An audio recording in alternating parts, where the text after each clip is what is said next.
সেদিন ছিল আমার বোনের বৌভাতের অনুষ্ঠান, আর আমি রেডি হতে বসে গিয়েছি। খাবো না বলছিলাম, তাই সীমা পিসি আমাকে খাওয়াই দিচ্ছিল। এই যে এই ব্যাপারগুলোর জন্য আমি সব সময় অনেক আদর ফিল করি। এই মুহূর্তগুলো, এই সময়গুলো হচ্ছে আমার আয়েশের সময়, আয়েশের দিন।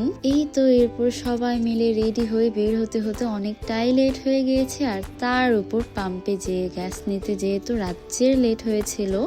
আমাদের ভীষণ ইচ্ছে ছিল আমরা একটু তাড়াতাড়ি চলে যাব ওইখানে, কিন্তু আমাদের যেতে যেতে সেই বিকেল সন্ধে হয়ে গিয়েছিল।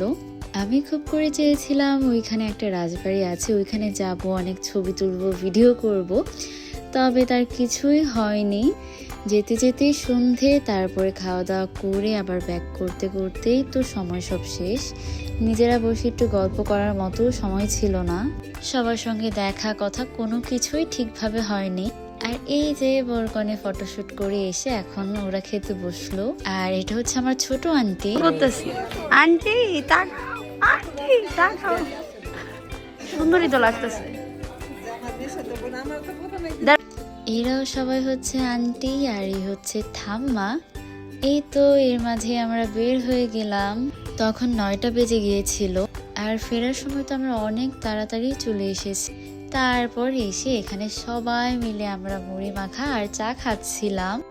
আর মুড়ি মাখাটা যে কি দুর্দান্ত হয়েছিল।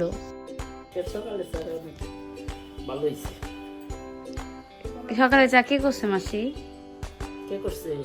আমি করছি। আমি জি না, লিকার চা করছি। আদা চা।